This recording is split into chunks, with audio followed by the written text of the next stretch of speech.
the joy of calling her ass out and calling her face. Y'all get what I'm saying?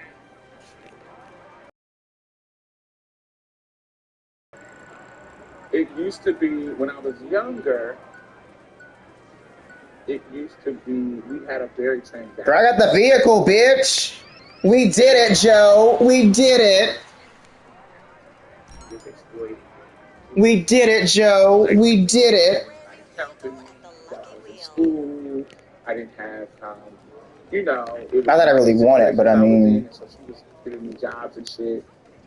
Well, not jobs. She was giving me money opportunities that I could make money that I actually needed.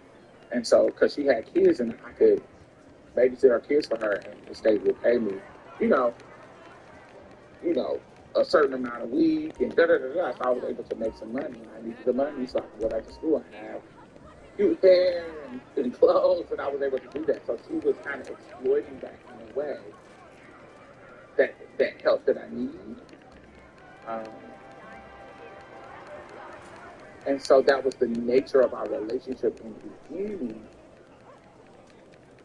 And so, but once I got to be an adult and, I started making money on my own and not needing her, then the relationship turned into um, at one point it was her kind of like navigating her queerness. Like she was navigating her queer identity, not her queer identity, but her queer sexuality. Her identity didn't change, but her sexuality changed. She started to, have relationships with girls and exploring her own sexuality and me being the queer person, it's natural for her to come and bring me those kind of conversations and me helping her navigate through that. And so, and even that at the time, I was the type of person who would say, "Do you remember when you used to Bible thump me when I was in my late teens and early 20s, and now you are thanking." And just the joy of saying I told you so, or I would get joy out of calling her out.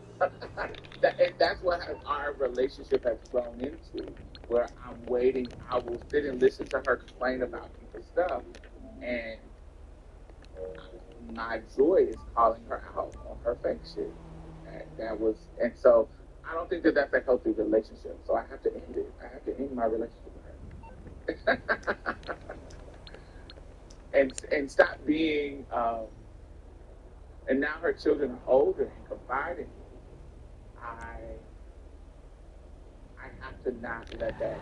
I don't. I don't want to be involved in her children and her relationship. So Diamond, has to set those boundaries to where, hey, you can. Her children still can come to me about their particular personal life that they want to talk. Because of course, I'm going to keep it confidential. But I, I, I selfishly was using that information to still poke, not poke fun at, but still weaponize it against her. You think you're this great, you're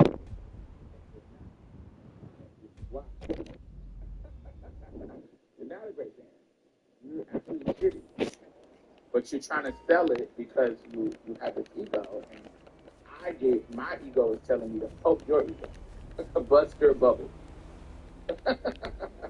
bust your bubble. No, you're not great, and this is why.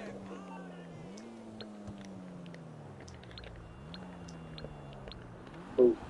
And that's not healthy. That's not healthy. That doesn't benefit me in anything. That doesn't benefit her because she has been like this all her adult life. She's almost 60, and she is not going to change. So what are you doing this for, other than to torment her and make her more miserable?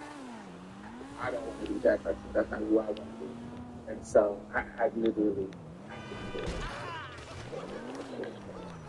So I wanted to talk about that as far as parenting um, and that video.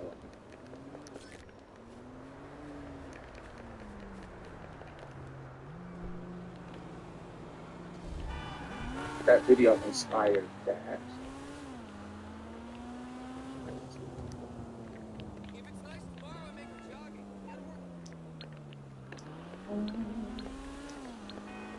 Go to the other one. All right. In order to give themselves a Okay. Okay, so this guy says that the problem with incels is that they don't try to compensate for their shortcomings in order to give themselves a competitive advantage when dating. And when I say shortcomings, I just mean physical aspects that don't hold up to the male beauty standard. For example, he's bald, but I told him, when you trim the beard though, you clean up kind of nice. But incels don't do that kind of stuff. They feel entitled to sex or affection. They don't feel the need to work on their appearance or personality. They just think like, well, I'm a nice guy. If you want people to find you attractive, something about you has to be attractive. Whether it's your body, whether it's your personality, whether it's some skills that you have, something about you has to be attractive. Pretty easy. I've kept it Those simple is since like the you all. triangle of attraction. If you're not crushing at least 2 points on that triangle, you have some work to do. I don't know what research has been done on this, but I think I'm onto something. Personality, appearance, and skills. At least 2 of these gotta be attractive. Go work on yourself and stop expecting women to like you.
Alright, here we go.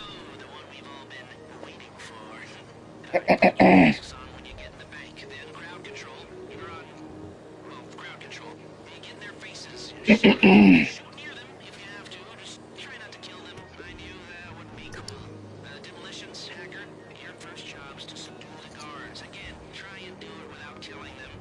When that's done, go downstairs and hit the vault. I've given you special carbines with suppressors. Use them wisely. Like I said, this is a big deal, people. Don't fuck it up.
charges you got from the convoy will work on them.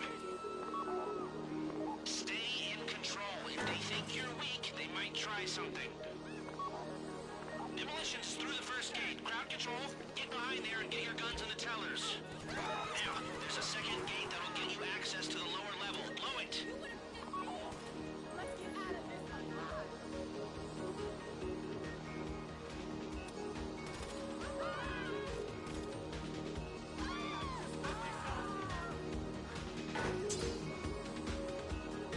Let the hostages know what happens to heroes, yeah? This ain't the movies. Edgar, you're up. You've repackaged that other crew's hardware. Plug it into the access panel and get into the bank network. If you don't control the crowd or you have to pop someone, this thing is gonna get a whole lot more difficult.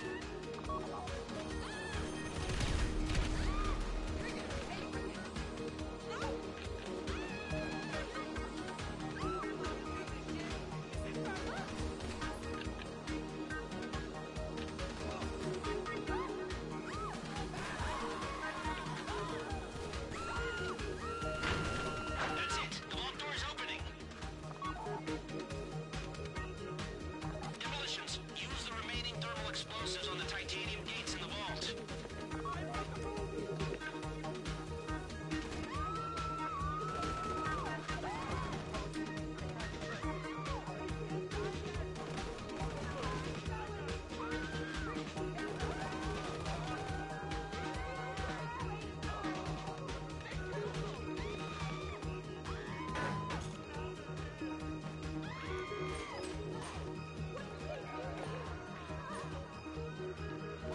Boom! You're in! Get all the cash you can carry!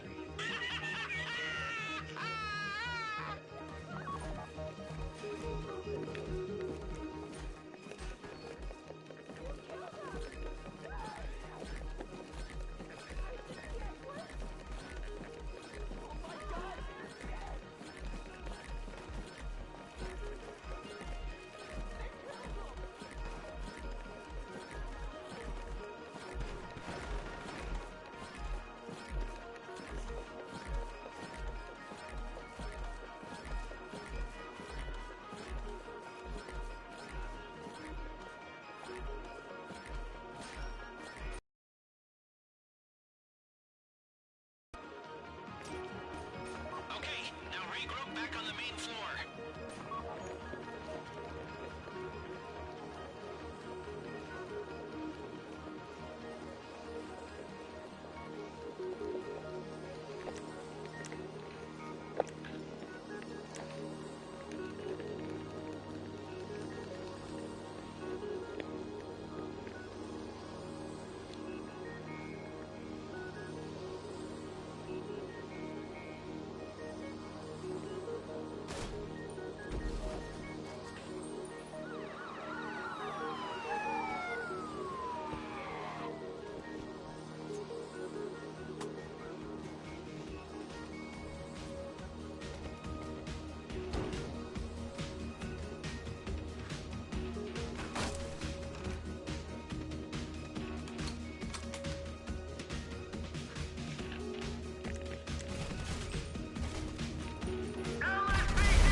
Girl, we don't want safe, bitch. We want fast and effective. They store up energy to accelerate when you brake. Should help put some road between you and those red and blues.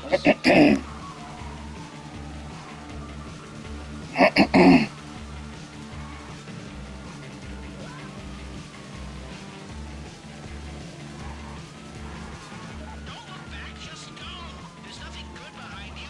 You get away from the city, you can get away from the cops. Baby, I'm up the rear. I'm coming up the rear, bitch. Up the rear end. Right about now, the CEO of Pack Standard is calling the mayor. He's probably patched in the chair of the Union Depository, and they're all about to tear the ass out of the chief of police. Cops on the street will be highly motivated to bring you down, but you don't need to worry about that. Just get to Raton Canyon. I've got a plan.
her being in the boxing and her being connected to the gays and her being connected to the wig makers early on put her in thinking that mermaid hair that we started to see later on Nicki Minaj. Tommy Hilfiger, trying to dress like her with Tommy Hilfiger. That kind of athleisure of the 90s. I think she was one of them. But Mary J. Blige, too. Mary J. Blige in the 90s wearing the fitted baseball caps and the jersey with the boots. T-Bozz's hair style, people who was styled for the people, I think that's different. Imagine an AI-first work platform that helps teams do more. Welcome to Zoom Workplace. Wasn't me, I know that. I do. I do think for the 2010s, I do think there was especially when it comes to makeup, there was a lot of people coming. I worked at Ulta, and people were coming. I want this Kim Kardashian makeup. When she first got with Kanye and he started to style her, they were paying attention. But even before that, though, when she was,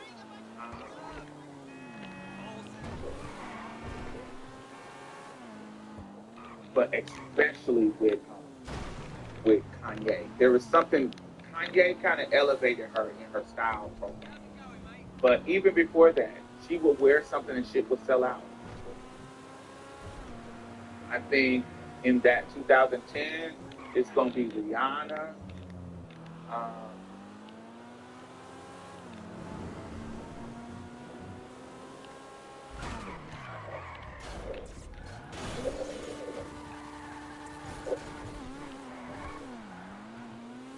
I think in the 2010s, they really, yeah, I do. I do think that him was an icon, a style icon at one point. That was impactful to where people were like rushing. He was shifting the culture around um, how people were dressing.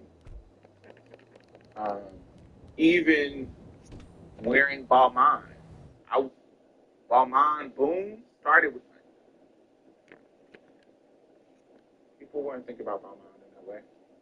Even Balenciaga.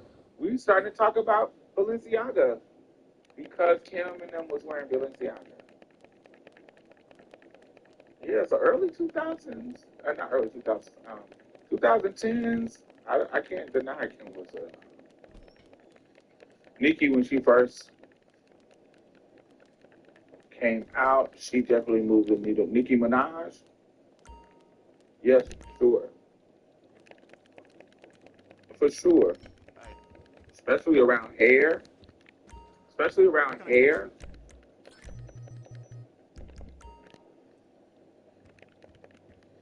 Keep your eyes open. She definitely brought the asymmetrical bob back. Um,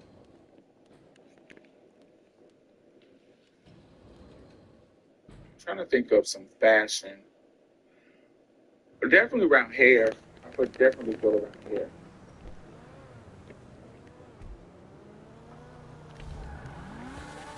Um, I think the most impactful fashion girl in the past 20 years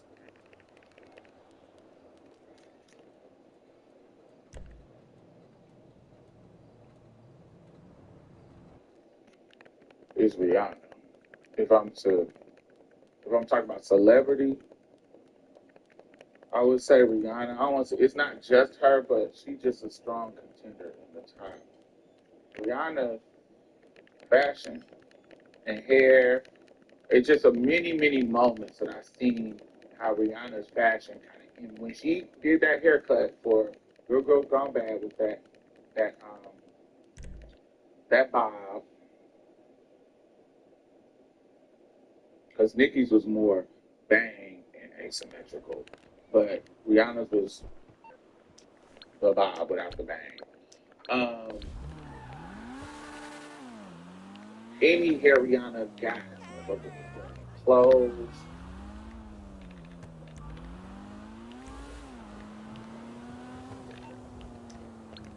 Yeah, Rihanna was that girl.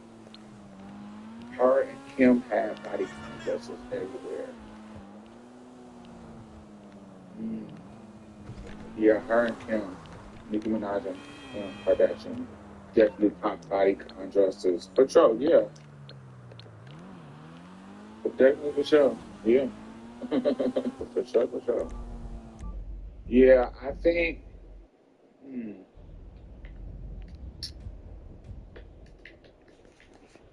in the past 20 years, most definitely. Um,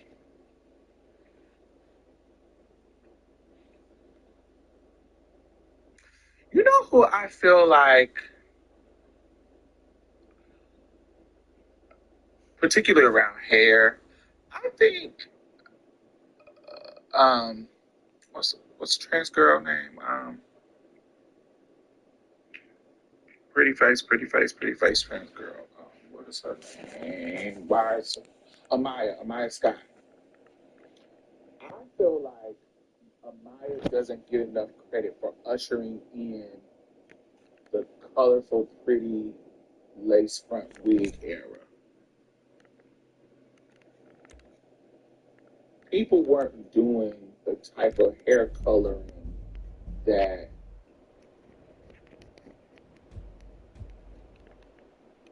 Amaya Scott did.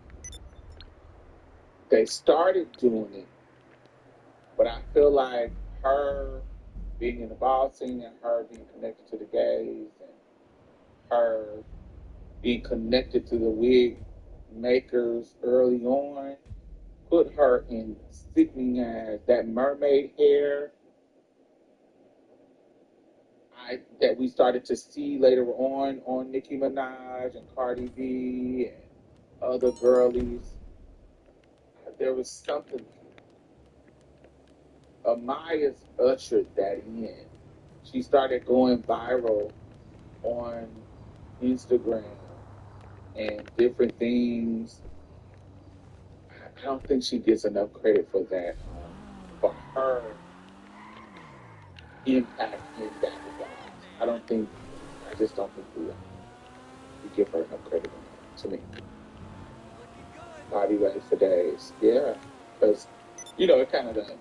But when she was, when we started to hear about Amaya, she was the girl doing them sickening ass colorful lace fronts where they'll blend in from here to blonde to pink, or they'll just do different shit. They kind of mermaid hair, color unicorn hair.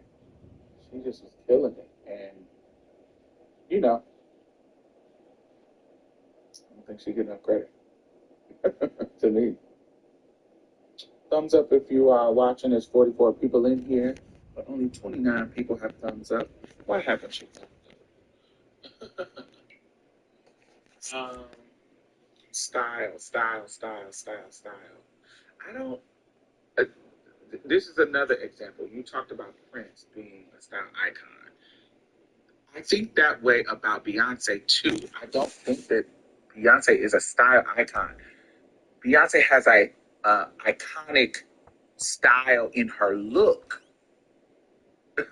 That's why so many people are able to mimic it in regards to like drag queen stuff. If you do the blonde, you do a leotard. She has Beyonce has a iconic style to look for herself. But I don't see people running out and trying to replicate um, um,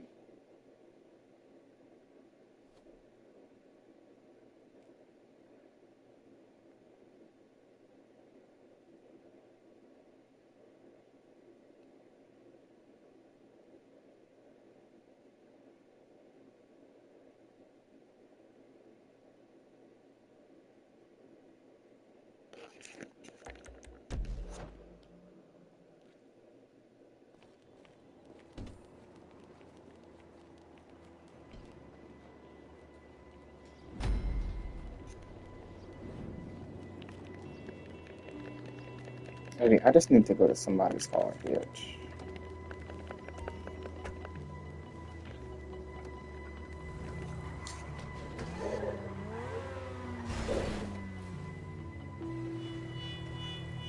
Alright, here we go. The one we've all been waiting for. Alright, put your masks on when you get in the bank. Then crowd control. You're on, well, crowd control. You get in their faces. Shout at them. Shoot near them if you have to. Just try not to kill them. Mind you, that wouldn't be cool. Demolitions, Hacker, your first job's to subdue the guards. Again, try and do it without killing them. Then when that's done, go downstairs. Beyonce like that. It's not. I just don't see her being a style influencer in that kind of. She hasn't had good, but she's not influencing the culture in regards to style the way that a Rihanna does, the way that her sister, even Solange, does. Yeah, I just don't see. I just don't see it. Yeah, I don't see them as influential style. I see them as having an iconic style for themselves. That's like, oh, that looks like Beyonce. Oh, everything that like drag queen play when you think about like Cher, you know what when somebody is doing shit. You know when somebody is doing Tina Turner. You know when somebody is doing that. Joan Crawford. Those things that make you know they're doing Tina Turner. The drag queen is doing Tina Turner. How her hair is, her makeup is, what she has on. Those are iconic styles for that particular artist, but they don't really translate to the people. Monique during the Parker era was doing all the work for the big girls. Style icon for the big girls. Style icon for the big girls. Black big girls for sure.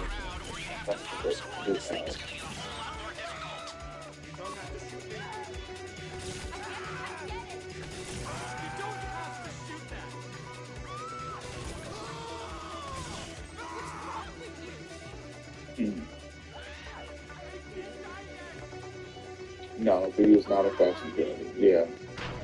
She looks great in her fashions, but she's not a standout fashion girl. Even though she tries.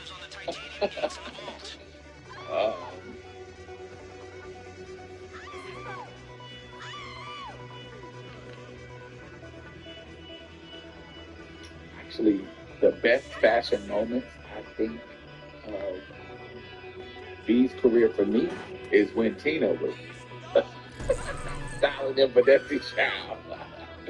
But no, there's certain moments that I'm like, oh, this is cute. But there's certain moments. Trying to think of big girls.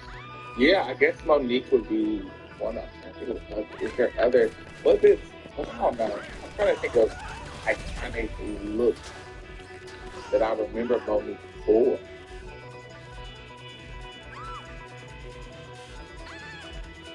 Yeah, maybe not. I just know.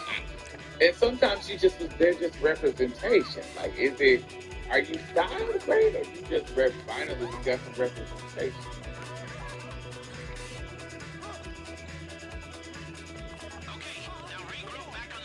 I'm trying to think of a look that I remember from Monique that was like, damn, you like that. Yeah, I think she just was representation. I don't know if it was great style.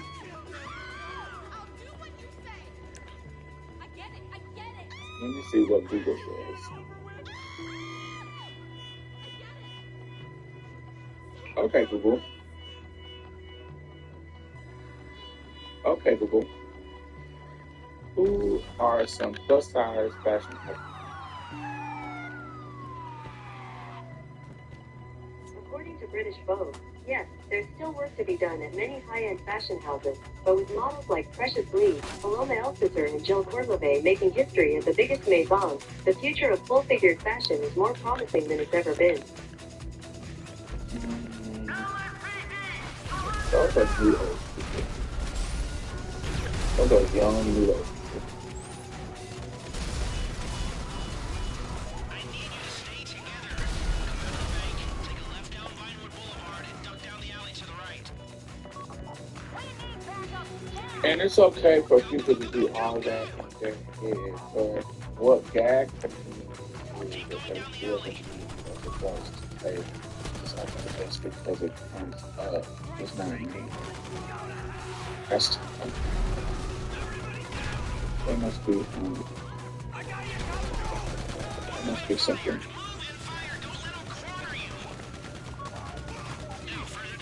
They must be late or something. Delayed. As a big girl, I always admire how active skinny girl styles work. I don't look for other. I don't look for other big girls. Hmm. I think that's a good point. Maybe I have looked up. I,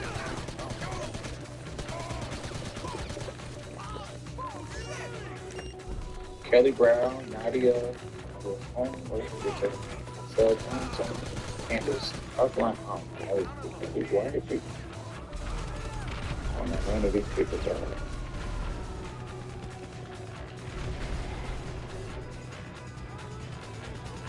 So they dressed Monique Funky to drive on the fact that she would be another figure. Yeah, I wouldn't say that. I think she was representation, but I would just really say that she was the top style. But I don't. I literally could not remember a look that I had.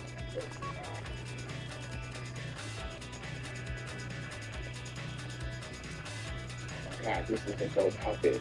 I really hated what she had on. Things are comedy. I really hated it. Um, I think I remember her in this beautiful gray dress on her show, that late night. She had that little late night talk show. My brain is going back to this beautiful dress. So she had like a roller wrap. It was like this gray dress, and I just remember her looking cute in that. But it was just a simple like, wrap dress. It was a gray, sparkly wrap dress.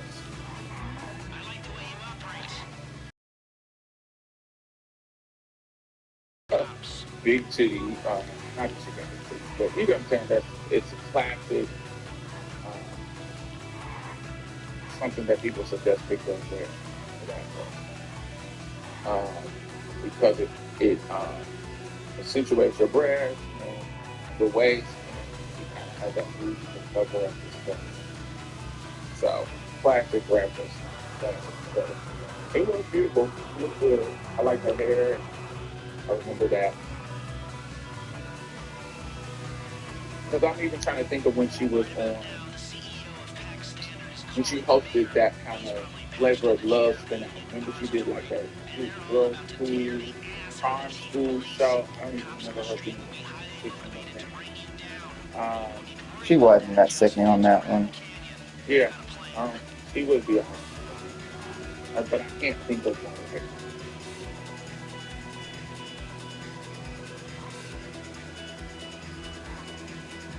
But yeah, I think that's a point to it because when I was big, I was um, when I got bigger than that, when I became plus size, I was just trying to find styles that worked for me, that looked good. It wasn't about like mimicking big girls. It was about what was happening fashion and how to make it work for me. So hair and face always made it for sure. I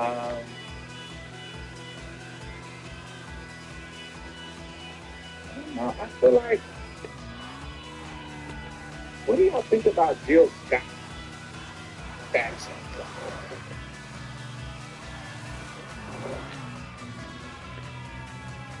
I feel like it was Jill Scott always had a fashion look that was kind of eclectic. And sometimes it's natural, sometimes it's straight. I like Jill Scott fashion. And I think of, but when she was younger, when she was, we didn't have the TV. Yeah, I don't know, something about this guy that I thought was fashion-wise cute. But she gave you that kind of like that eclectic Afro, not Afrocentric, super Afrocentric, but that kind of neo soul kind of vibe. Where sometimes you have to stay there, sometimes you just be natural. You don't have to braids, you don't have some this. You don't I don't know, I think he was one. Um, yeah, I think this guy was one. I like the way Nina Parker dresses. She would be a low key plus icon. Yeah, yeah. I like her clothes and her in her line, her clothing line. That be it. Is it at Macy's? I feel like her clothes in regards to that. I don't be seeing her. I don't know what she dressed like all the time. I don't be paying attention like that.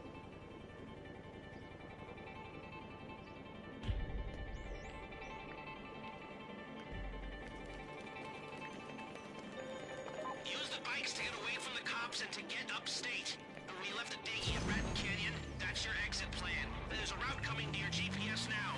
It'll take you off-road, away from the cops, and towards our boat. Stay together or go a different way if you want, but this'll be the safest route. I like the way you operate.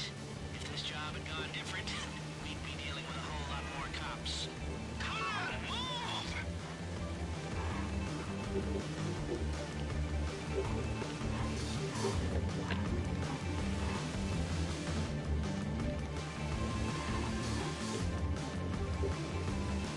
Move and fire! Move and fire! Don't let them corner you!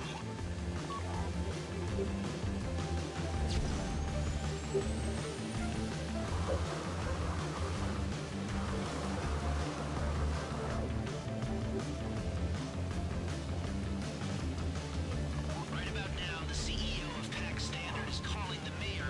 He's probably patched in the chair of the Union Depository, and they're all about to tear the ass out of the...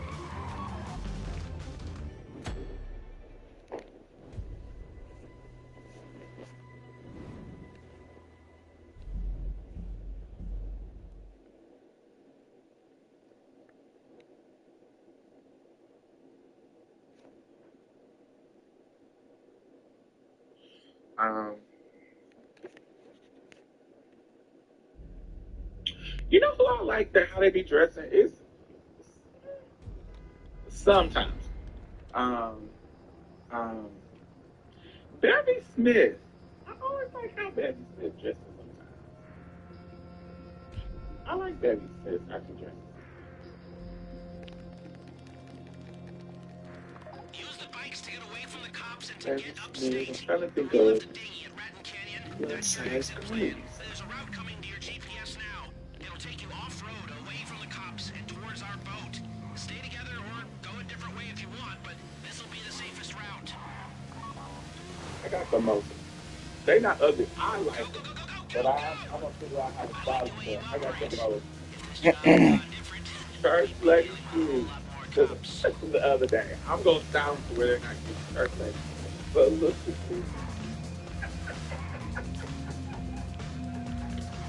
I love these shoes for some reason. I put them on was like, oh, these are giving me something. But I'm gonna style them the way that basically I can know how to make them really good. These are gonna be my shoes. Shout out to the plus size stylist. Mm-hmm. Queen Right Latifah. about now, the Queen CEO of Latifah be Pack looking Standard nice. is Oh, for calling the sure. mayor. He's probably It patched in wouldn't the be chair of my the Union style because it was Depository, too. and they're all about to tear the ass out of the chief of police. When she was Cops younger, on it the was too street will be boyish. highly She motivated to definitely break did. you down. But you don't need to I worry think about that. Just get to when she Raton started Canyon. getting her I've got a gym plan. back, she got that breast reduction. But when she was on Living Single and like early Living Single and back, it was too boyish.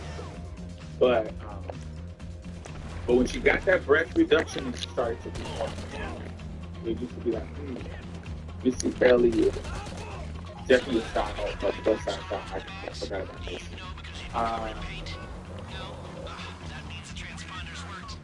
Also, two boys from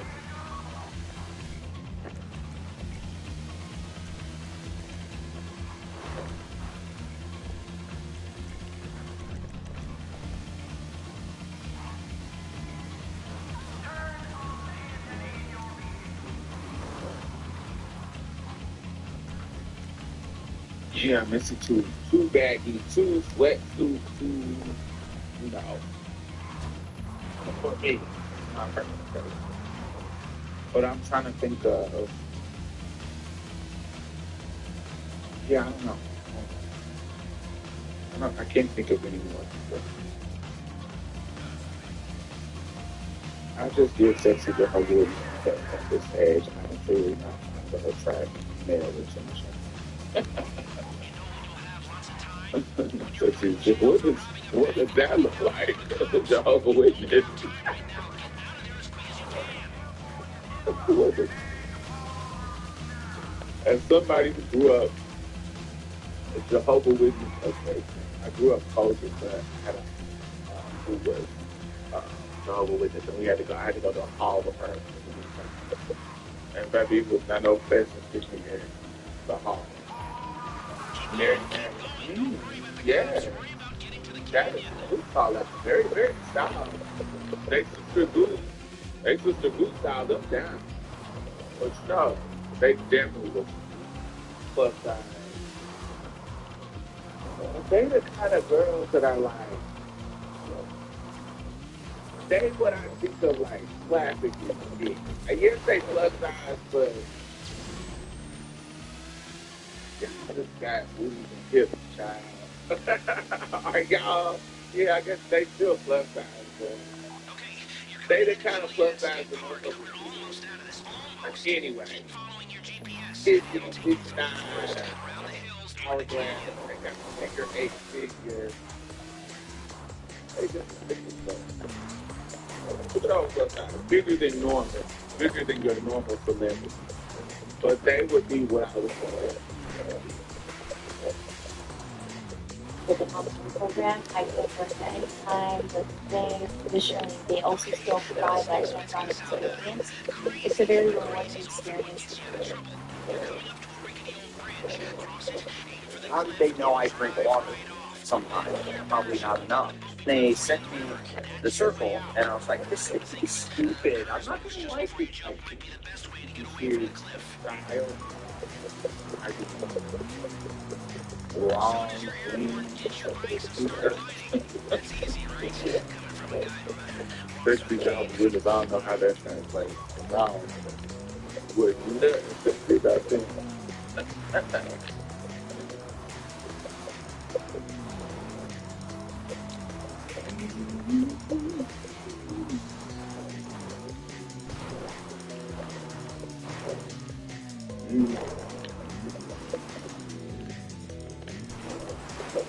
So the Met Gala coming up in a few months is Black Dance.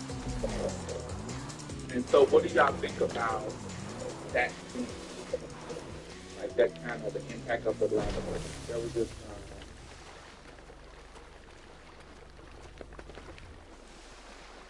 There was this video, a panel with Dapper Dan, um, June Ambrose, and I don't remember the guy's name, but they were having a conversation about being a dandy. And so, how y'all feel about that theme?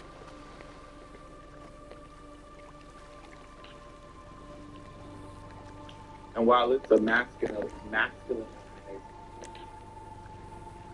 image, there are girl dandies. Who do y'all think are girl dandies that in the culture now?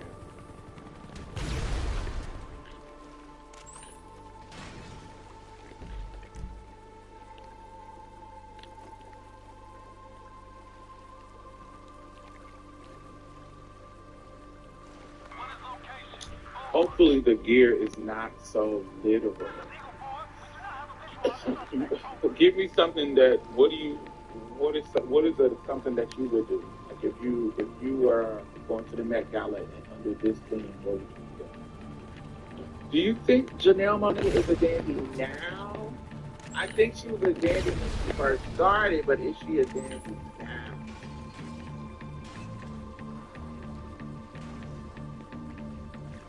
For sure, smack dab in the dandy. But is she a dandy now? Because she hasn't been that girl since Electric Lady. When she Electric Lady, she got into her feminine black and white bag. She wasn't giving dandy.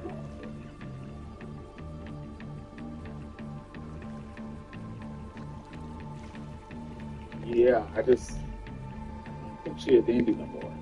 Who's a dandy now? Do we have a girl dandy now? Do we have a girl dandy?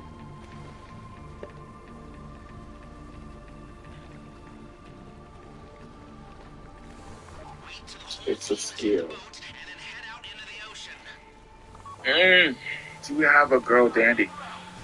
It's something about Jenna Lyons that gives me girl dandy. It's something about um,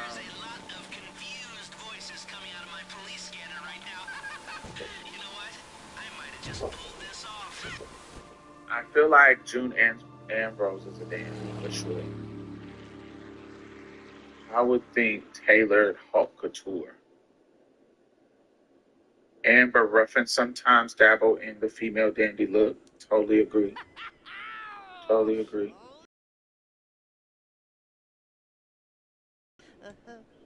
What are you talking about? I don't know what you're talking about.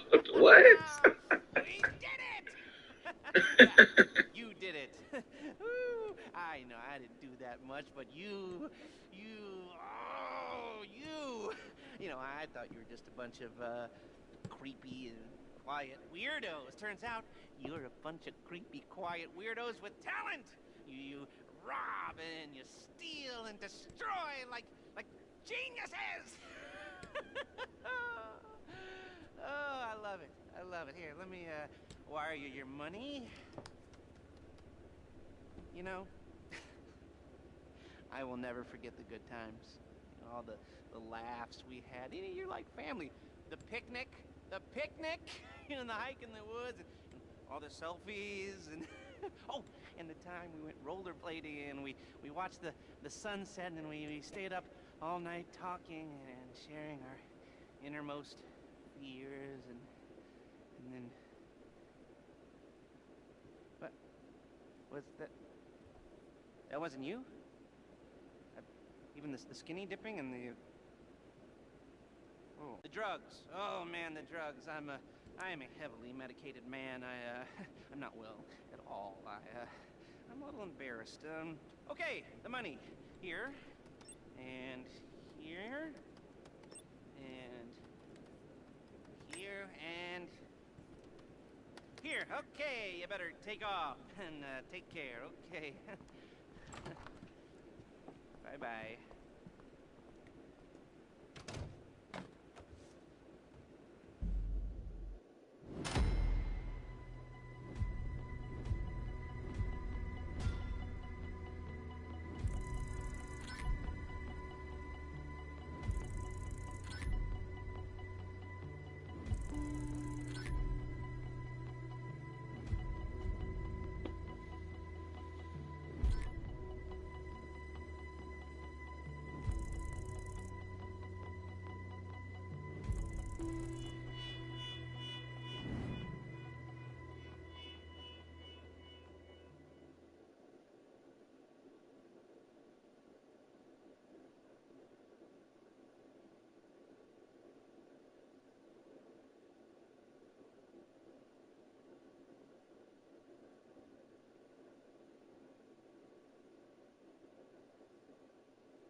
Um, Taylor haute couture, yes.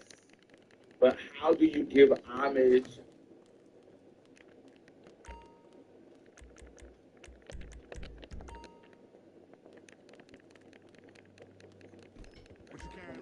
I don't know.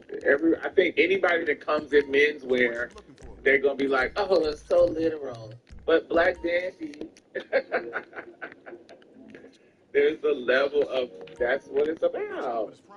There's a classic dandies is gonna be like a Andre Leon Talley. Um, yeah, I would um, if I was a queer person, I would do a Gladys Bentley look, one of her classic looks, a very tailored Gladys Bentley. I would do Mom's Mabley. Mom's Mabley was a dandy in her real life, not Mom's Mabley that's on stage, but the person who plays the character, the comedian. When she was off stage, she was very bull dagger dandy. A bull dagger dandy. Um,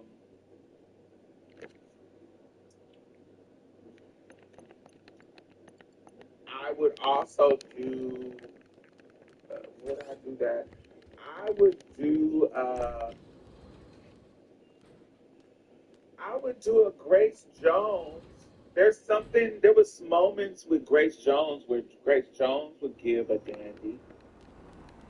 Hey, bad dog, how are you? Um, Grace Jones, I would give a.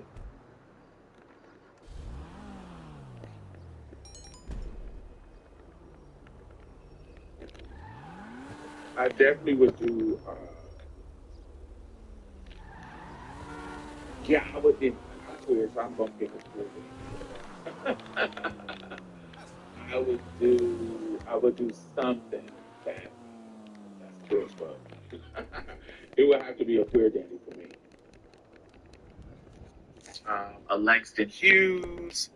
I would do.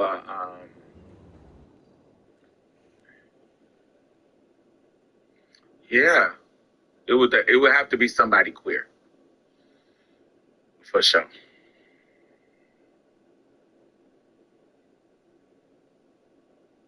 or some kind of queer. Dapper Dan brought up the zoot suit women, Mexican women in zoot suits from the 40s.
Yeah.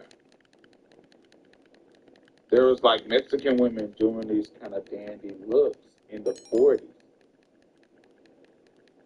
I might play with that. You see what I'm saying? That's so cute.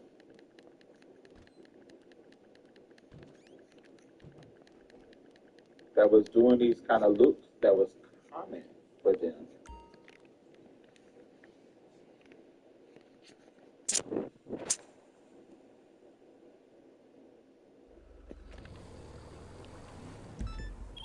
Marcel.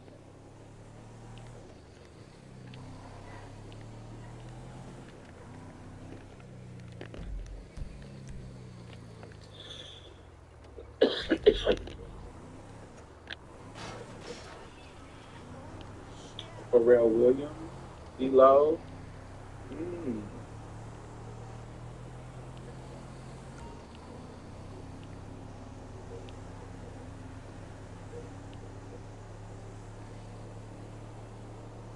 Yeah, that kind of there was like a zoot suit era for the West Coast Latinx girlies.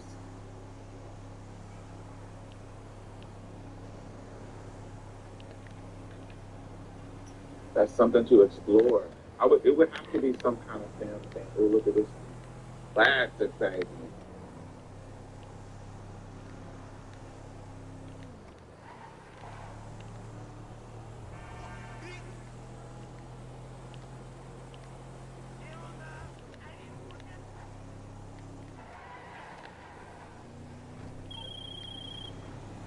You know,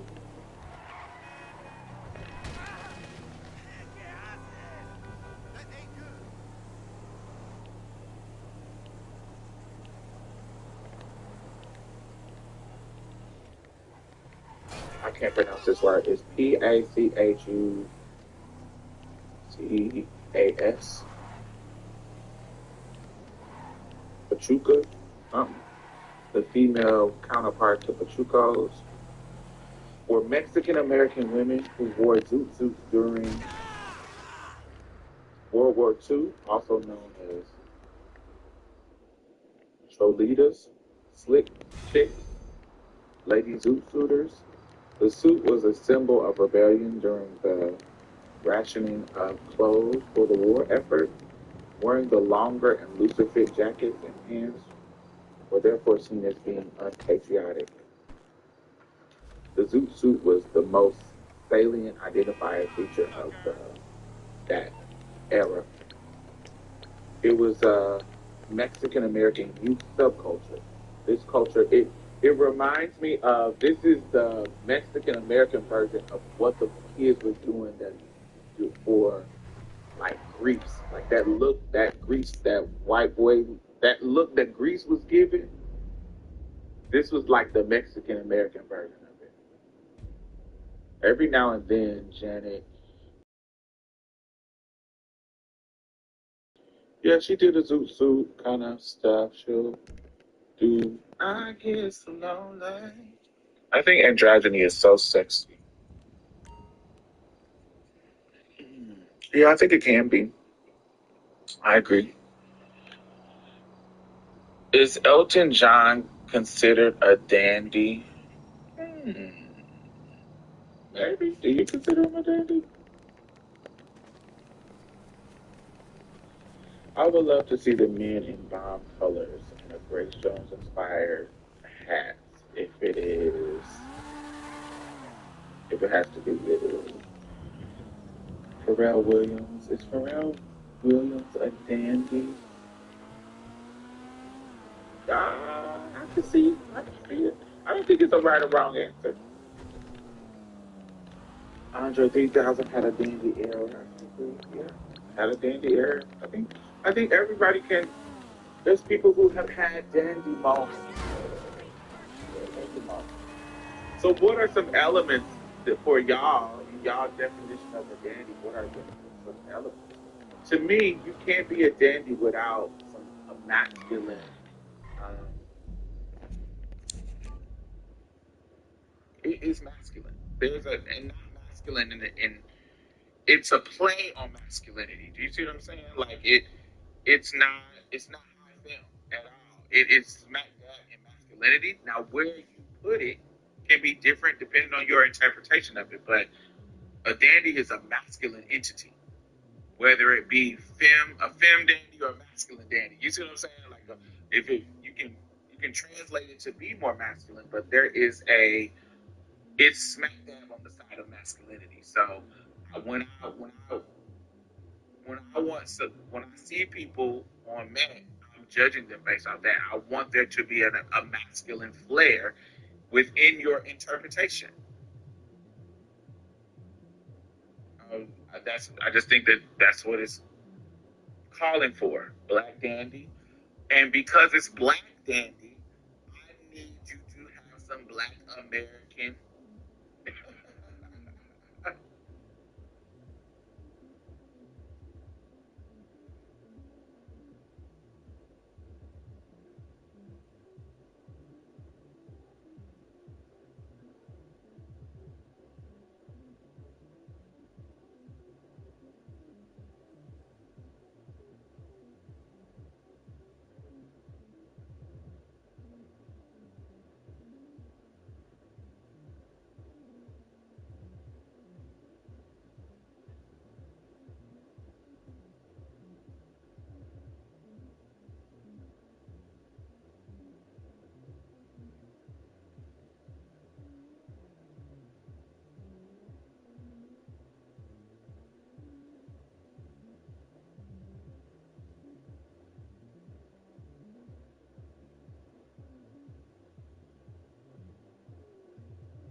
References. It may not be fully. Um, for me, what's going to be hard to me, you making reference to these things. It may not be literal, but I want you to make reference to black culture and black dandyism. So I need masculine. I need tailoring. I need.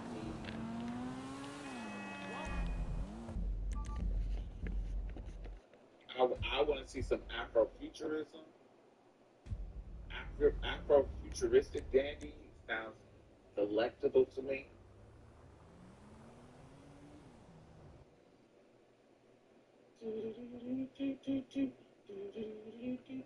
As Marie Livingston, for example. I don't even know who that is. As Marie Livingston.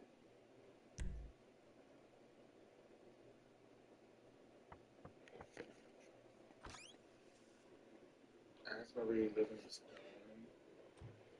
She's a young girl. Why is it not showing me her looks? How she looks? Ooh, she's gorgeous.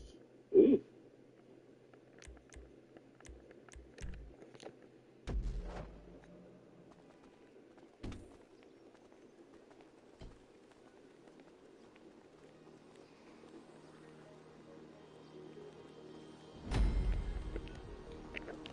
Yeah, I like her better when she was like a boy. Yeah, I think she's more beautiful when she's looking like a stud. When she's trying to look like a girl, it's different. Okay. But when she's giving the brown baby, it's giving something.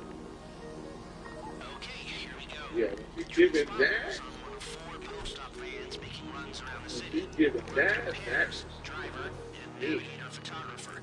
And use the Trackify app on your phone to find the vans. We've got a limited time before the van we need goes out of circulation. Trackify uses a signal on your phone to tell you when you're going in the direction of a target, but it's not very good on but distances. If the two teams communicate, the you bush should be that able to gives locate them quickly. yeah. Then we can all go back to our clickbait tube I like sites. that. She's gorgeous. When know who that is. I never Send me an image of its seen license her. plate. When I've got them all, I'll But run the she numbers on definitely the had database and tell you which van you need to steal.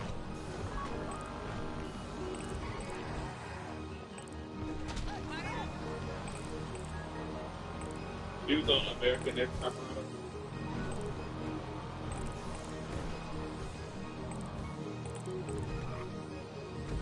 Yeah, she looks much better. Yeah, I know Victoria. That's good. Clear shot of the plate. Now, give me the rest of them. Oh, she does too. We were talking about androgynous people, not Don't send me shots of your privates or the sunset. yeah, I like Or that. your private bits at sunset. Yeah, I think somebody, Alright, I got some another people picture. use that. We still need If some you more know though. that Asian model, is it early 2000s? Was it 90s? I don't know. She's an Asian model. Her fame came with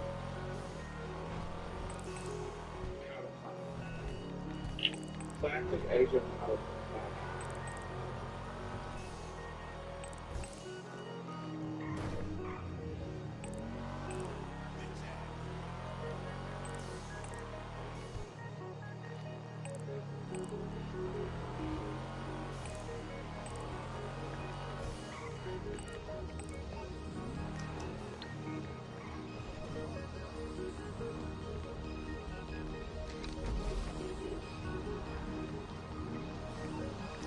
Jimmy Sharp, That works. I can see the plate. Now, give me the last one. I think she dated her guy.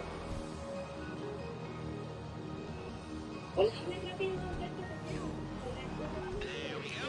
I've En got all four plates now. que me acompañan al paso a paso utilizando la técnica. Yeah, you're right. Jimmy Sharp, whatever.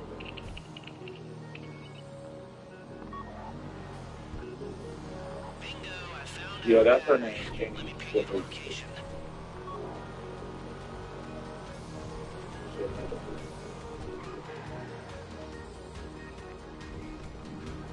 Yeah, I like her. Lap that Like, Trackify. she was so And funny. by great, I mean barely functional. But we found the van, so 5-star rating. Recommend Aaliyah was friends. dandy. You should enjoy that version while it's live. The next update I installs wouldn't micro consider payments. Aaliyah. It doesn't really, but Yeah, really this should. is fun. This is fun. Yeah. Even like, I would consider Aaliyah. Aaliyah gave you athleisure.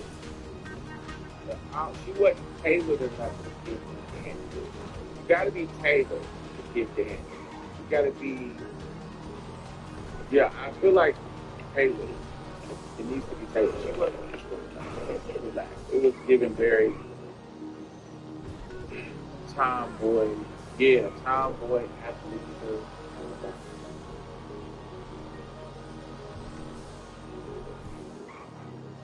Yeah, she was.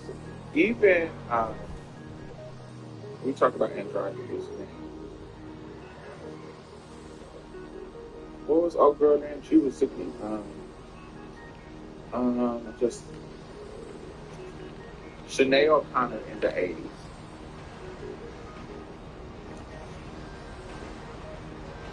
Yeah, Sinead was giving bald head, hairy armpit. When Sinead was young, beautiful, and fresh.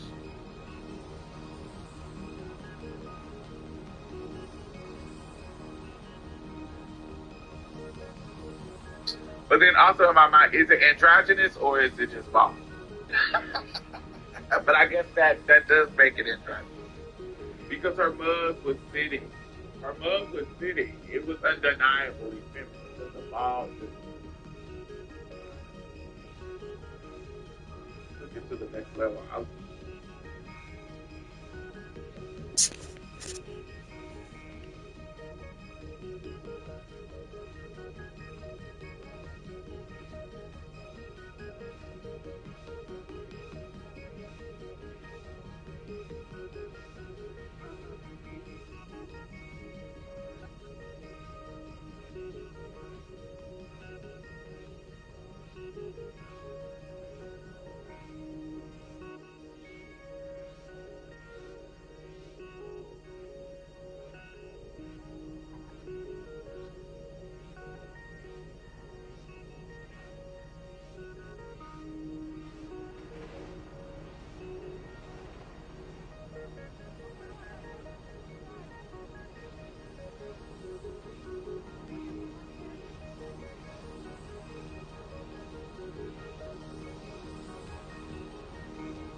Transponder should be back here. Yep. That's the model. I loved when she was bald. You can. Take it to Lester's guy. What? Where the fuck did you get that? Where did you get that from? Like, she'll just have on something that you like. Who made that? That had to be custom for you, because that shit ain't just out here. Like when she had them shoes that had that little furry.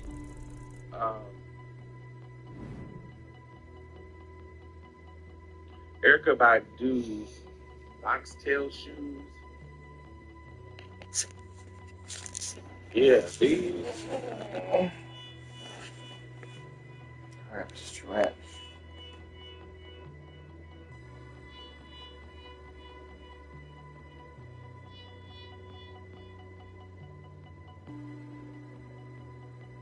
These, like them shoes.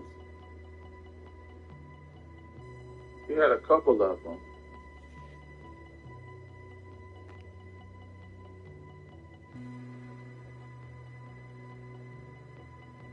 Then I remember she had that kind of big.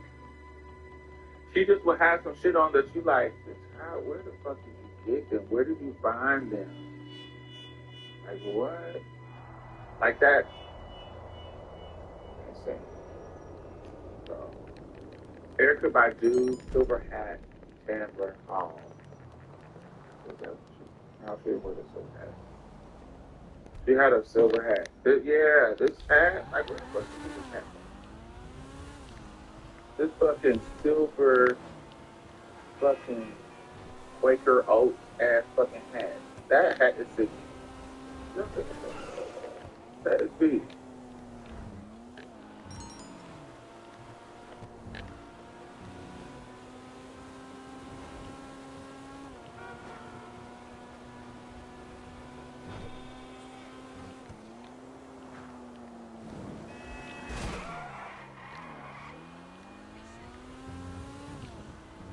See, I like shit like that. Hey, Chris, how are you? Hey. I like unique shit like that. So I have looks that people will, if I wear it, people be like, oh, that's very Erica Badu. Like, okay. It kind of eclectic like her.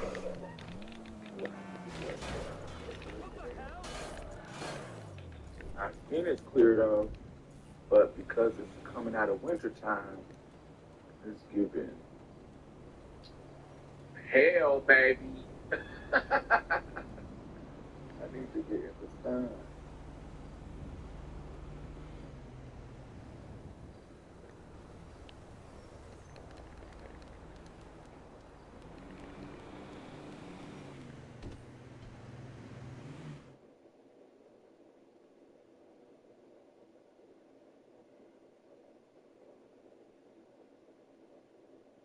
Look, like this. Look at this ring.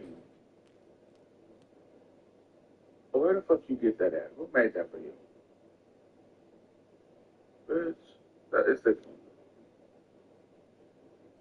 Who made this for you? That's like a Grace Jones hat. Because Grace Jones would probably would have had too. It's like, what? Oh, one of my favorite all time Grace Jones hats. Oh, let me go. Grace Jones hat. Let's see if I can find it. This is white. This motherfucker. Do y'all see that? That motherfucker so sickening.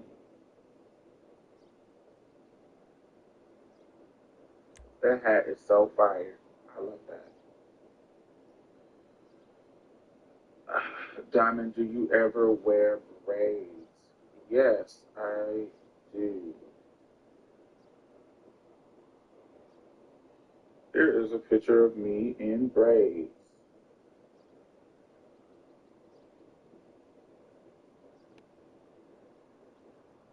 I haven't worn braids in a long time because braids was making my hair fall out.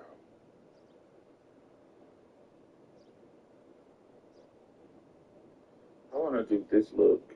This look is fire.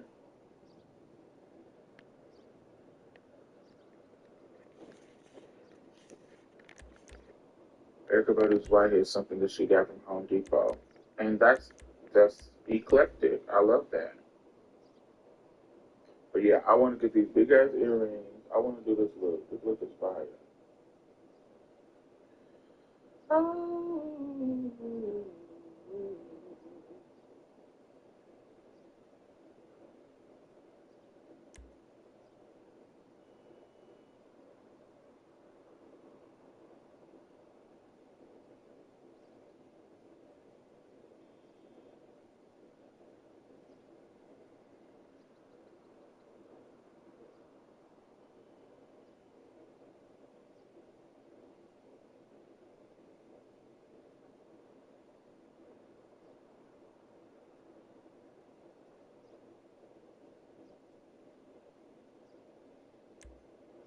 But on my everyday looks, I be looking Afrocentric like this. Jean jacket, dress, all that kind of stuff. Trying to think of other pictures where I have. I like color. I like to do three colors. I love when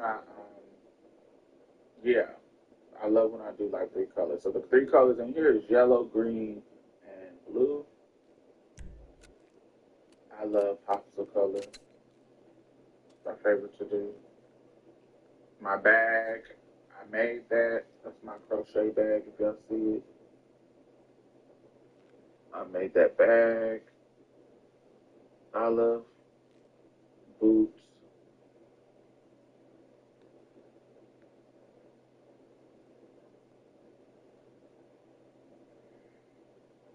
This is one of my favorite looks of myself ever. I love this. This look is fire to me because I love mixing prints. I love that. I love that look.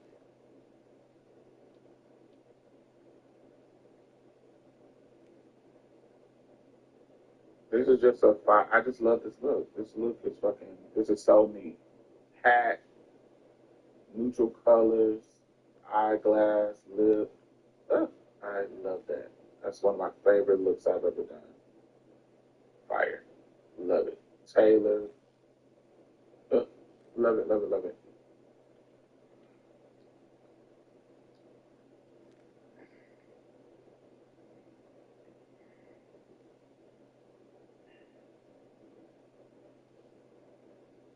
Trying to find me some pictures with some braids. I haven't done braids in a long time. Long time.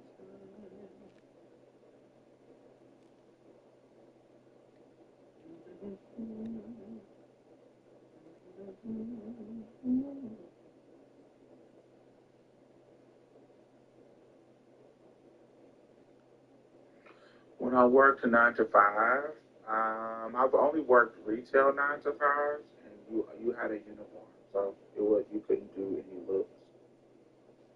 So at back when I worked, my 9 to 5 was Bath and Body Works, and so you had to wear jeans, white shirt, and an apron. So jeans, white shirt, and apron. That was the look.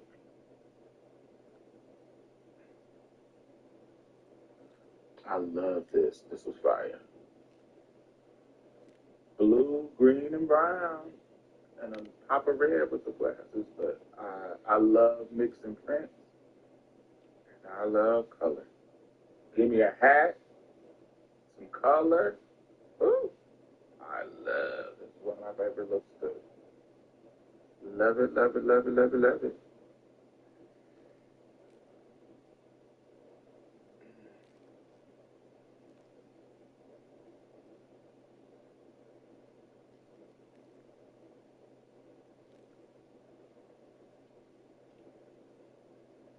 This is when I went to Amsterdam. I love this look too. It was on its own. It was. I just love this. I love being a big, big diva tipping through with a look.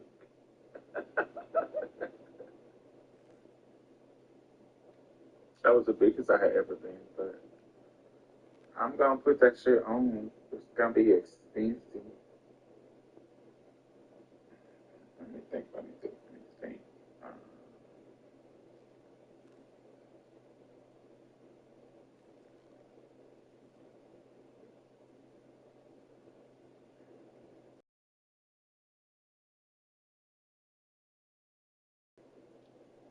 but if I was going, sometimes when I be doing interview looks, I'll do like I love the midi length pencil skirt with a button like this. I love to do a skirt with like a you know a button shirt, tight, office siren. When I was a kid in the '90s, I used to be so infatuated with Phyllis Hyman. I like Phyllis Hyman. I don't know if I infatuated with. She definitely. I love her styles. Um, but yeah, I do that look.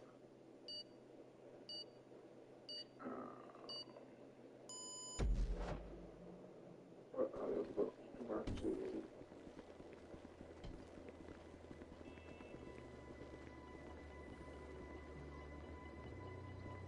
This was at the Latex Ball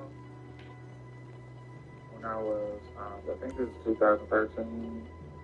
That was my very first luxury bag. That was my very first Louis Vuitton.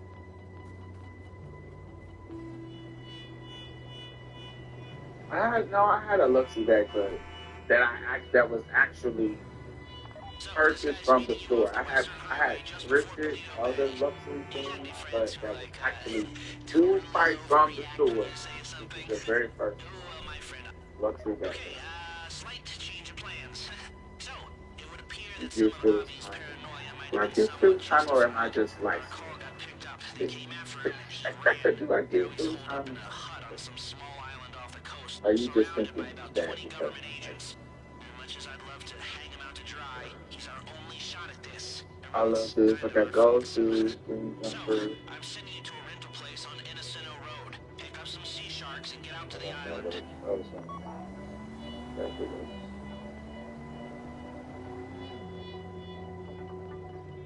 No, you do, especially in that pic you showed earlier. So those mm.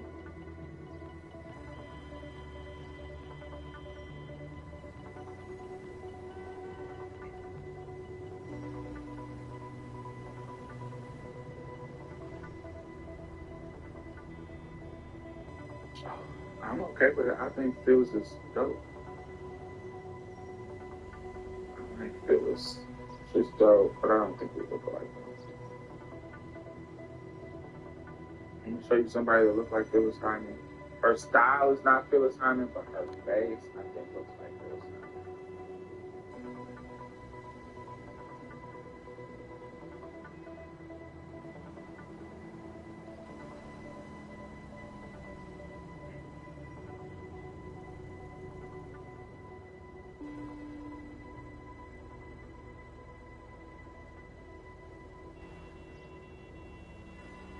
I hate people that don't post pictures of themselves, child. Girl, post pictures of yourself. It's my homegirl Jade. She gives me Phyllis Hyman. Hey man, what's up? Hey, what's going on, brother?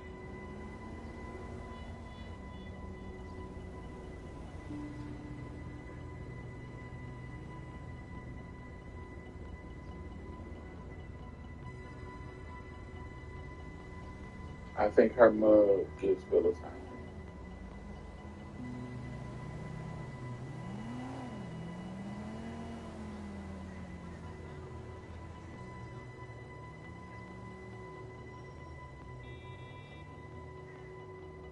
You're looking good. Hey, what's up? Phyllis Hyman down to me.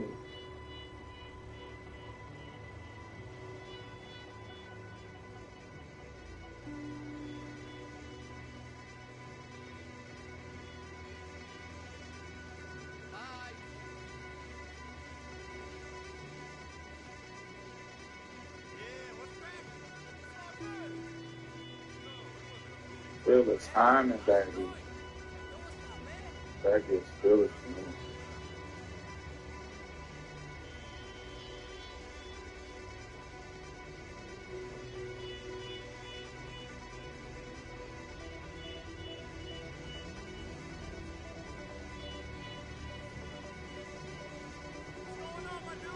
But yes.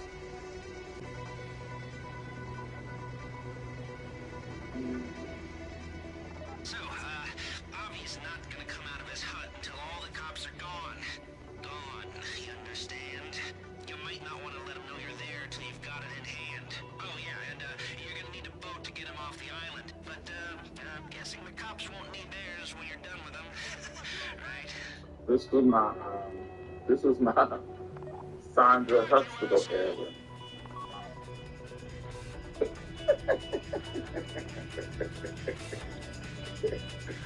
It was giving Sandra Huxtable that.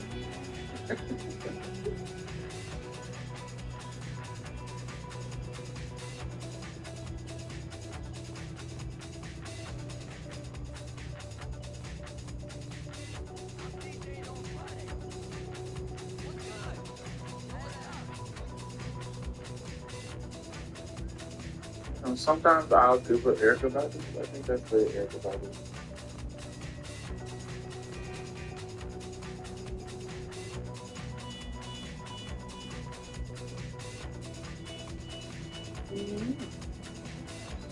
I love that.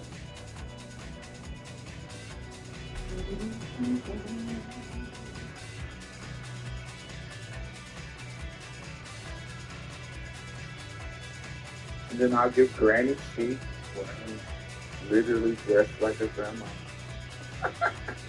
uh, English, Scottish core grandma. But I love to be dressed like that. English, Scottish core, baby.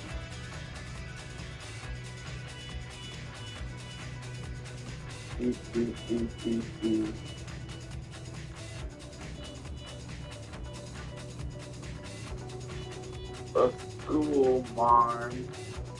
I love Taylor. Just giving Harry the spyline.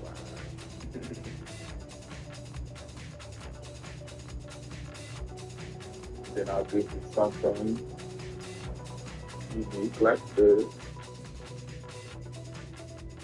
Was giving you the candy glasses, red color, tennis shoes. I love this book. It's one of my favorite fashion books. I love that. There's other. This whole little shoot I did. I did this in a hotel room. I love this little shoot. This little shoot is fire.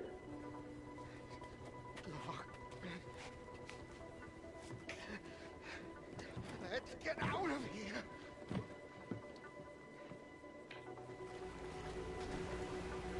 And then I was tipping around. I had my little army fatigue, army green, a little vest on. I was finishing that day. I was finishing that. Let me share this on my Share this on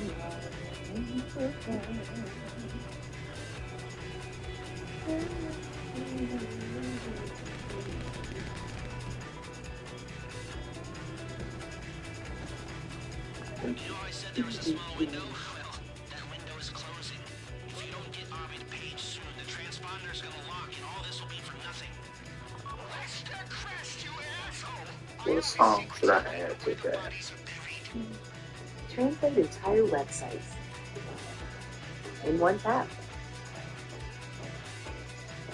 Get Chrome with Google Translate built in.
Certain I have to go to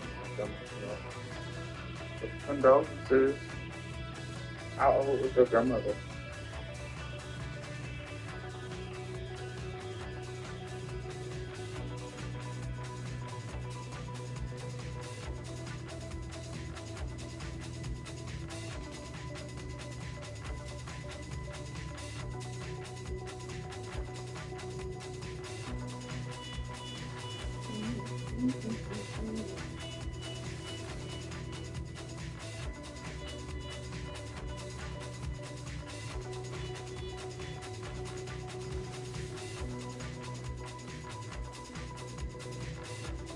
She had a good run now. I know it's sad, but hey, 84 is a good run. It's a good run, baby.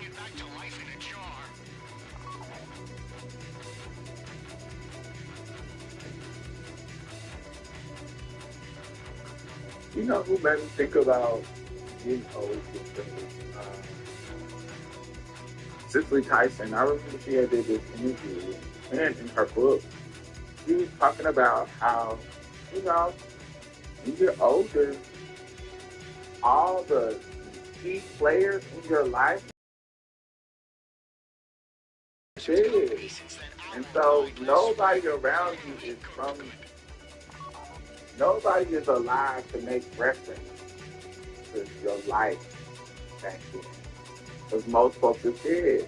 So all the people that you know now are young who didn't live through what you went through, who don't have any of the references, who don't have any of the historical context that you have.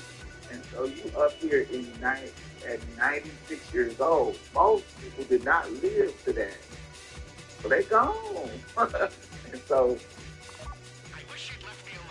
it's kind of, I don't know how happy about that I would be. Like, you living, everybody gone, all your people, all your friends, all your family, you done outlived all of them.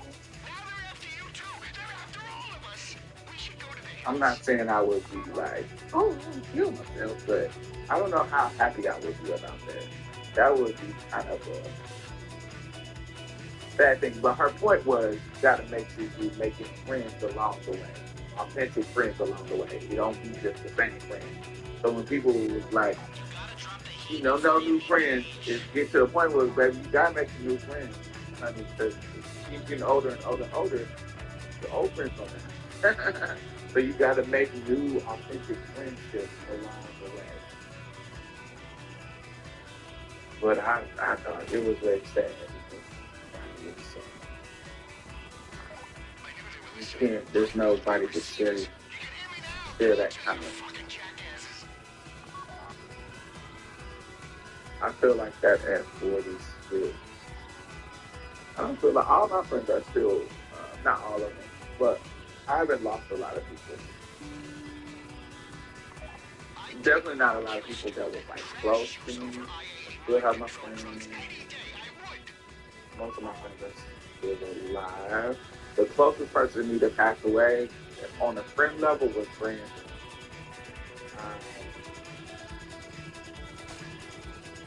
Closest family level was my friend.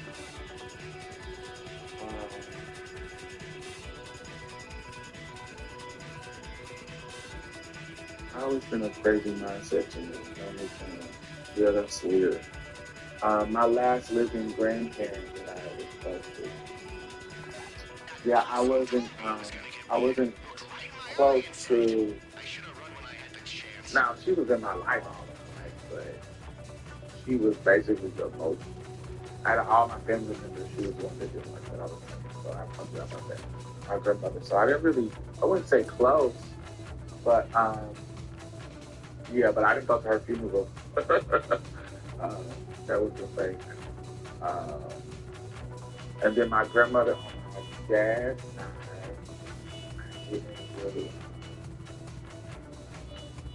I only met her once when I moved to.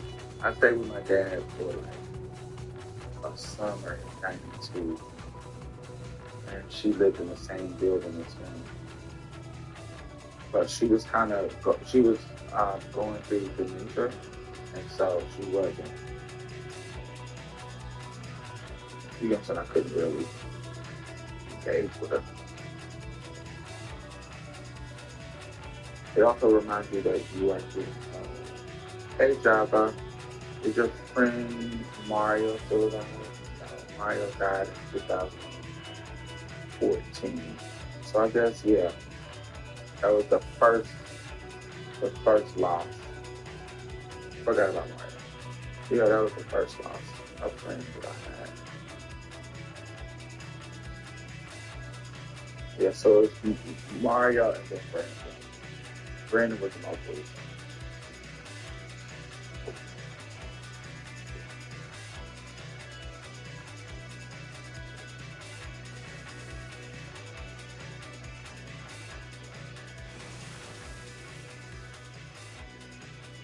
I think the Mario loss felt it was sad because when I was at the funeral, but I feel like I didn't feel the Mario loss.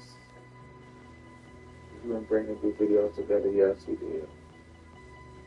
He's been. I think our first video was like 2010 or 12. But I have a couple of videos of him. I have a video of him. It's actually one of my most played videos, just because of what's happening in it. My dog is humping his leg, and it was when his body was buff, so he was a buff. He was buff, and he was laying on the bed. He was laying on the floor, and the dog was humping him. Light skin with glasses? No, he doesn't wear glasses.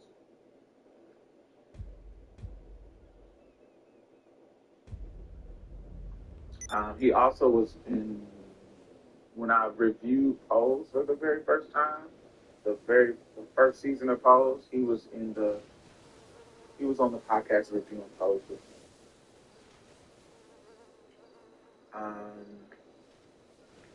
But I think the reason why Mario's loss did not impact me as much as it should have is because me and Mario's friendship was not physical for most of it. 90% of our friendship was spent long distance. We met in high school, but once he transferred, we met in high school when I was a freshman. When I was a sophomore, Mario transferred to another school, and we didn't live by each other. So sometimes, and Mario was a kind of like a butch queen, was a church sissy. So by the time we get to high school, I'm already transitioning and getting um, and going to gay clubs. Mario was a church sissy, so he didn't believe in going to gay clubs.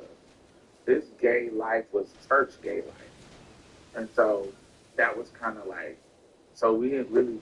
I was going into my gay club era, and he was not following me there.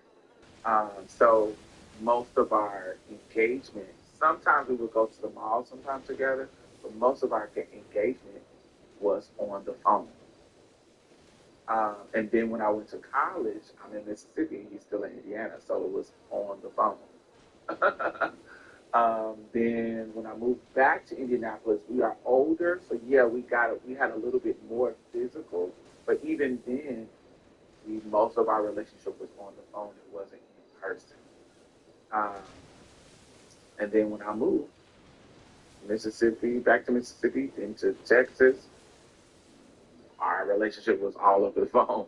Like it was never. It was when I would go back to Indianapolis, I would go visit him in person, but most of our relationship was over the phone, talking all the time. Like there's nobody in my life that I talked more than Mario. Like me and Mario, like even now, for a very, very long time, I don't really talk on the phone with people. But me and Mario, for whatever reason, we could be on the phone. I would talk to Mario at least definitely wouldn't be out of the week 5 times a week. And on the days that we did talk, more than likely we're talking 2 to 3 times a day. For my whole life, like from 14 to maybe like a year before he passed, in 2014. So we talked a lot. Like, there's nobody in my life that I talk more than Mario. Nobody. Family, friends, we talk a lot. Stayed on the phone talking about men, sexual experiences, religion, beauty, race, gender, whatever. We just sucking dick, being on the chat line for hours, and clicking on three-way, clicking back and forth, all in the chat line, talking to boys on the phone. Because this was prior to the internet. When we were younger, it was prior to the internet, so we would be on the chat lines and shit. Do chat lines still exist? Do they even exist no more? Maybe could do that. I'm sure they add up, you know, but do they exist still? Do chat lines, phone chat lines, still exist?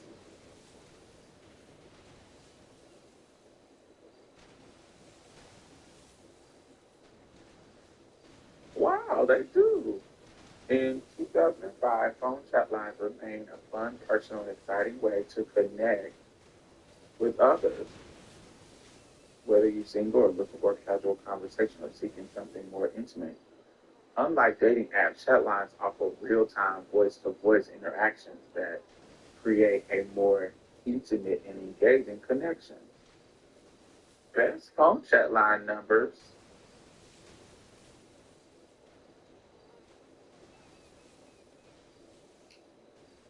I know that's real. That's what I talk about. Party line and chat line is the same thing to me.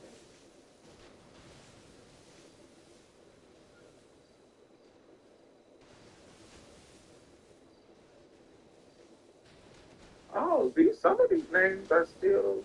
I remember a lot of these. Live links. That's been around for years. That's old. Um, live lines. Oh wow.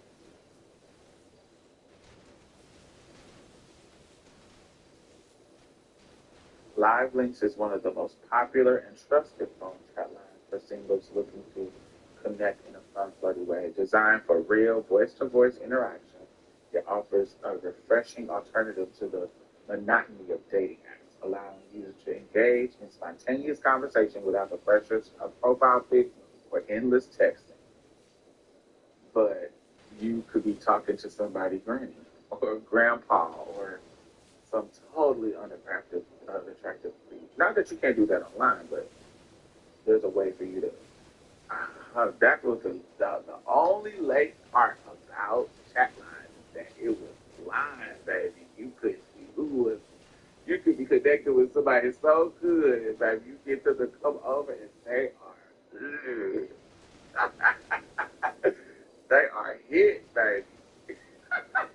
You like, ooh, I have not answered the door.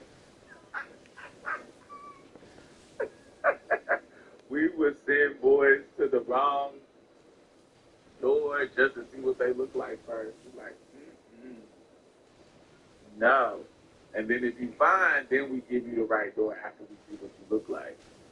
But maybe sometimes it'd be like, yeah, you sound sexy on the phone, but you do not look sexy in person. You was lying. LOL. I remember being a kid and getting caught on the party line. My brother picked up the other house phone and went the fuck off on me. I was about 12, 15. Why was he going off? What was to go off about?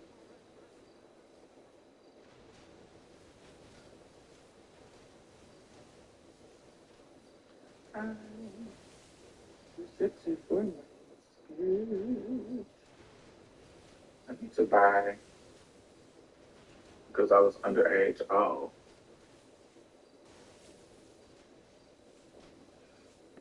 yeah, I didn't even think about age when I was on the chat line. And actually underage, I didn't even think about it. Because it was so in my era of teenagers on there that you can run into people your age and run into people. I'm gonna get on the chat line just to see what it's giving nowadays. I can only imagine. Ain't no young people on there. Maybe I don't know. Damn,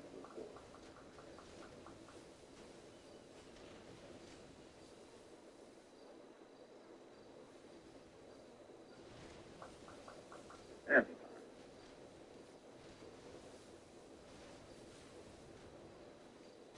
These was grown men. I met some fine ass niggas on there. I can say that. It's two things where you think you might not be fine people that I will always run into fine people. The chat line, yes, it'll be some hits on there, but it'll be some fine ones too. But that motherfucking Craigslist, when you meet the anonymous niggas and they scared to send you the pictures and you finally give them to send you the pictures, you be like, damn, he fine. Like I even my old school NBA little daddy, I met him on Craigslist. He paid a bunch of rent before he got married. Now he married and trying to be faithful, but which is good. I think that's admirable of him. But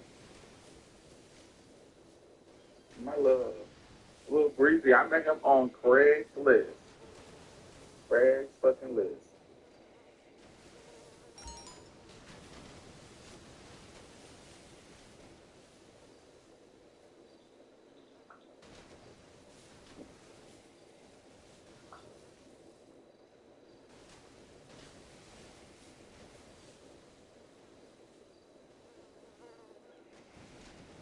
Um, what else? What else? Ooh, I think of the finest chatline niggas that I met when I was younger.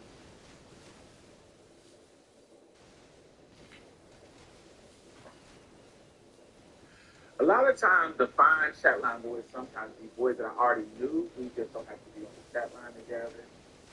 I'm trying to think of. I do remember meeting this white boy. He but he was rolling off an X pill, and he gave me head for hours and hours and hours and hours and hours. Like he came at like 10. He came at like 10 a.m. in the morning, or not in the morning, 10 a.m. at night, and he left like at like 10 a.m. in the morning, like probably like 8 in the morning, and he had gave me hair all night, making me bust over and over and over and over, because he was rolling, because he was off of X pill, and he was just gobbling, gobbling, gobbling, gobbling nonstop for hours and hours and hours. It was crazy. I had never experienced something like that. I was like, damn, you ain't tired, my nigga. I was like, man, you ain't. I'm tired. I was waking up to him just here. It was wild. Don't regret it. But that was the longest that a session had. He was like just over and over and over. Those niggas, they jobs be tired, honey.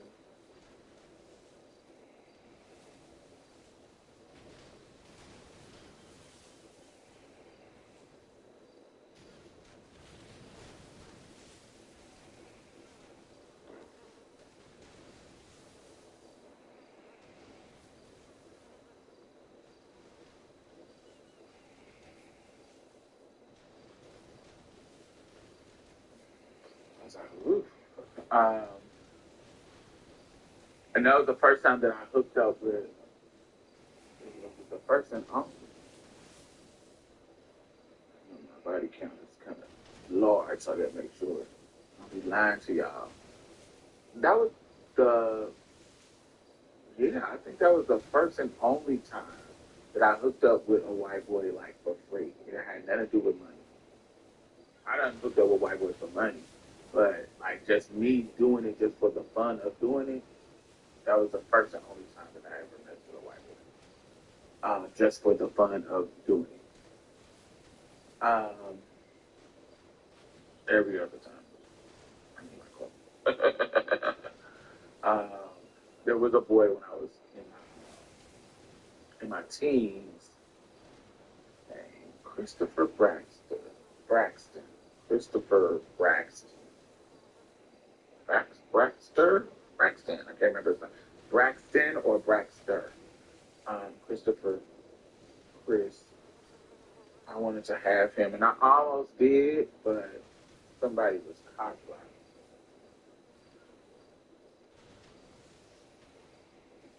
Mm-hmm. Yeah, but we didn't mess around though. We just went on a date when I was in college, but we didn't mess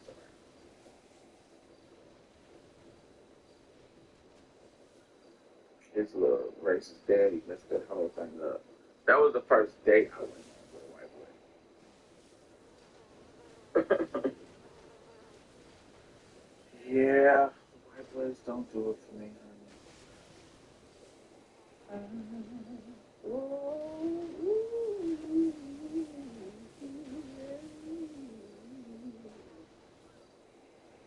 Come on, come on, come on. But all right, y'all, I'm about to get up out of here and take my ass to sleep. I will chat with y'all later. Bye.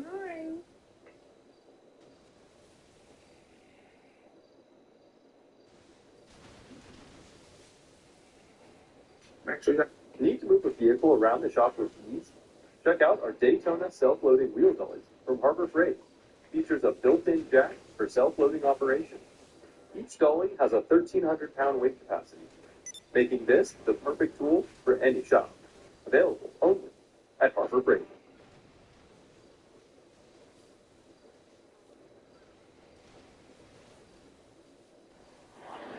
It's time to rise, to learn with the latest tech, and to gain hands-on experience, to start leading the future of healthcare.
Right, I'm going to bed.